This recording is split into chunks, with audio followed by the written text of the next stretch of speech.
నేను ఆ రోజు సాక్ష్యం ఉన్న హరీష్ వచ్చి లిటరల్లీ రామన్న చేతులు పట్టుకొని అరే మామయ్యకి ఎప్పుడు ఆ సింక్ ఆర్ సేల్ నేను మామయ్యతోనే ఉంటా అని చెప్పి అక్కడ మాట్లాడుకున్న వాళ్ళందరూ వ్యవసాయ దగ్గర అవుట్ చేసిండి. ఆ తర్వాత పర్యవసానంలో ఈటల రాజేంద్ర అన్న బయటికి వెళ్ళడం.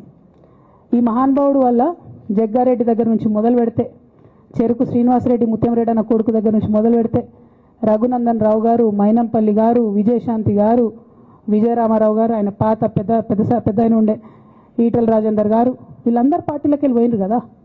పోలేదా? ఇవన్నీ హరిశన్న చేసినాయి కాదా? ఆనాడు దుబ్బాక ఉప ఎన్నిక ఎందుకు ఓడిపోయినాం? దుబ్బాక ప్రజలకు ఇప్పటికి కూడా గుర్తుంటుంది. వాళ్ళందరూ ఒకటే మాట చెప్తారు, ఈయన సిద్దిపేటకు తప్ప రూపాయి రానియాడు దుబ్బాకకు, ఈయన వచ్చి ప్రచారం చేసిండు కాబట్టి మేము ఓటేయాలని ఓపెన్గా చెప్పారు ఆనాడు ఎన్నికలలో. కాంగ్రెస్ చాలా సందర్భాలు చేసిన కాంగ్రెస్ పార్టీ అనేది ఒక సముద్రము. ఇందులో నుంచే నదులుగా కొన్ని కాలువలు అయిపోతాయి అన్నమాట. కాలువలు పోయి నదులు అయిపోతాయి. ఇది ఒక 6 నెలలు చెప్పాలని ఇంత నిజం 6 నెలలు.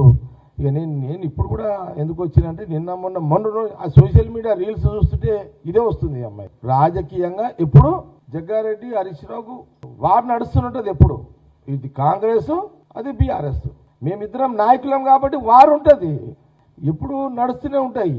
ఆ రోజు నేను రాజశేఖర రెడ్డి ఆహ్వానం మేరకే నేను టీఆర్ఎస్ పార్టీ వదిలి బయట కాంగ్రెస్ పార్టీ వెళ్ళడం జరిగింది. నేను కాంగ్రెస్లో పోవడానికి హరీష్ రావు మీద కోపం కాదు, హరీష్ రావు మీద ద్వేషము కాదు. ఆ నిర్ణయానికి హరీష్ రావుకి ఎలాంటి సంబంధం లేదు. హరీష్ రావుని నేను రాజకీయంగా తిట్టడం వేరు, కానీ సంబంధం అసలు నేను కోపంతో పోనే లేదు. మళ్ళీ అది తప్పు కదా అనడం, ప్రచారం చేయడము. మా ఇద్దరు తేడా అంటే నేను ఫ్రంట్ కేజ్ కొట్లాడితే ఆయనకి ఎంకేజ్ కొడుస్తాడు. ప్రాబ్లం అంతే.